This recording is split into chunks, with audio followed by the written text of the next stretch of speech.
उत्तराखंड के उत्तरकाशी में एक 55 साल की पुरानी मस्जिद को लेकर एक बड़ा विवाद हाल ही में खड़ा कर दिया गया है, जो थमने का नाम नहीं ले रहा है।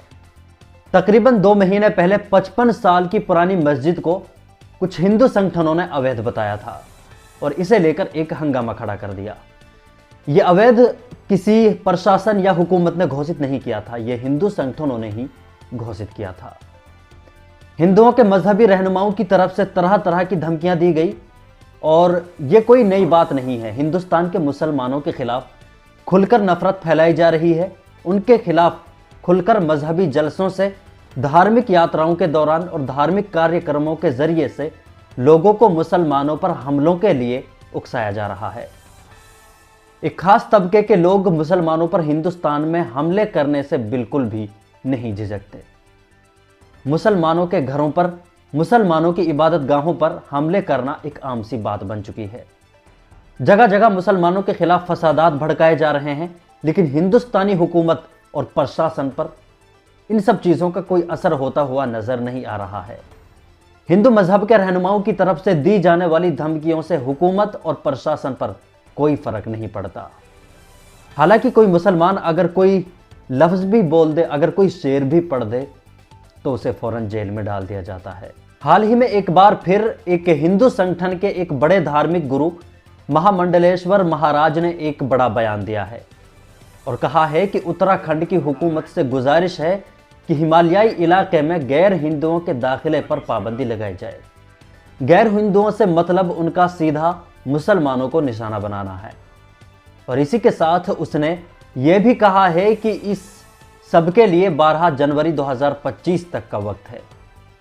और साथ ही हुकूमत को चेतावनी देते हुए कहा है कि उत्तराखंड के उत्तरकाशी में वाक़ इस मस्जिद को 15 जनवरी 2025 तक हटा दिया जाए। अगर ऐसा नहीं किया गया तो 15 जनवरी के बाद एक बहुत भारी विरोध प्रदर्शन किया जाएगा, जो विरोध प्रदर्शन सरकारी मशीनरी की कोशिशों के बाद भी नहीं रुक पाएगा। जो हमारे जेल में बंद 2 धर्म योद्धा हैं, उनको 1 सप्ताह के अंदर अगर रिहा नहीं किया गया तो यह आंदोलन बहुत उग्र होगा और उग्र ही नहीं, यह परिणाम बहुत भयानक होगा। हो सकता है कि भगत सिंह का जिस तरह से असेंबली कांड हुआ, वह इन 2 योद्धाओं का जेल जाना उसमें परिणत न हो जाए। यह सब 3 प्रस्ताव आज पारित किए गए हैं और 3 प्रस्ताव सरकार को उससे अवगत किया जाएगा। मीडिया के माध्यम से बताया गया है, सोशल मीडिया के माध्यम से पूरा संदेश जा ही रहा है। तो अभी जो कार्यक्रम चल रहा है देश भर में, अभी गांव-गांव धर्म संसद होगी। धर्म सम्मेलन में कौन-कौन संत शामिल हुए हैं? क्योंकि अभी आप कहते हैं कि प्रशासन ने धर्म संसद का नाम बदलने के लिए कहा था कि आप संत सम्मेलन करिए, तो कौन-कौन से यहाँ पर? नहीं, प्रशासन ने कभी हमको धर्म संसद का नाम बदलने के लिए नहीं, बड़ा लिखा है आयोजक धर्म संसद संचालन समिति।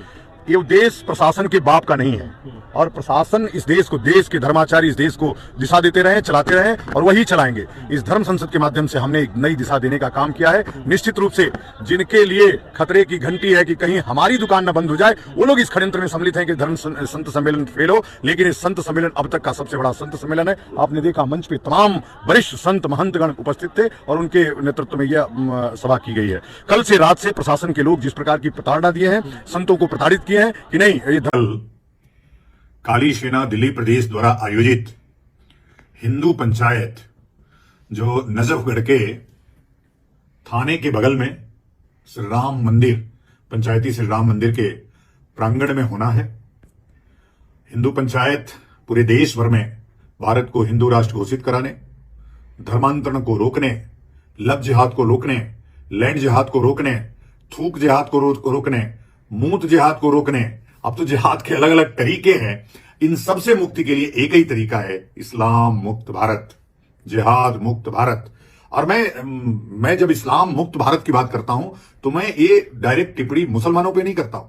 ये उनका जो क्रियाकर्म है, जो उनकी विचारधारा है, जो उनका इस्लाम है, जो उनकी कुरान है, जो उनका हदीस है, उस पे करता हूं। मानव से मैं तो सनातन धर्मी हूं, मनुष्य से कभी कोई मुझे नफरत हो ही नहीं सकती है। मुझे तो इस्लाम से है, इस्लाम के कार्य पद्धति से है। जिस प्रकार से भी देखिए दुनिया भर में अभी पूरे इस्लामिक देश आपस में लड़ रहे हैं। अगर काफिरों से झगड़ा है तो इस्लाम में आखिर क्या कारण है कि ईरान और इराक लड़ रहे हैं? क्या कारण है कि अभी टर्की और कुर्दुस लड़ रहे हैं? तो ये लगातार हमले करना, मारना, एक दूसरे को नीचा दिखाना, यही कार्य पद्धति इस्लाम को गर्त में ले जा रही है। और 57 देश होने के बावजूद भी गाजा में भूखे मर रहे हैं। मैं कहता हूं इस्लाम छोड़ो मानव बनो। और उसी के लिए हिंदू पंचायत है कि किस प्रकार से यह हिंदू राष्ट्र, हिंदू संस्कृति, किस प्रकार से हिंदू धर्म विश्व धर्म बने। इस सब को लेकर के हम लोग आपस में पंचायत करेंगे, बात करेंगे। आप भी बड़ी संख्या में आइए, पूरे परिवार के साथ आइए, बैठ करके निर्णय करेंगे, बैठ करके चर्चा करेंगे कि किस प्रकार से हिंदू धर्म विश्व धर्म बने। जब पूरी दुनिया बारूद के ढेर पे खड़ी है तो आज केवल हुकूमत को खुली हुई चेतावनी और धमकियां दी और मुसलमानों को लेकर और इस्लाम को लेकर इस तरह की बकवासबाजी की जो काबिले बर्दाश्त नहीं है।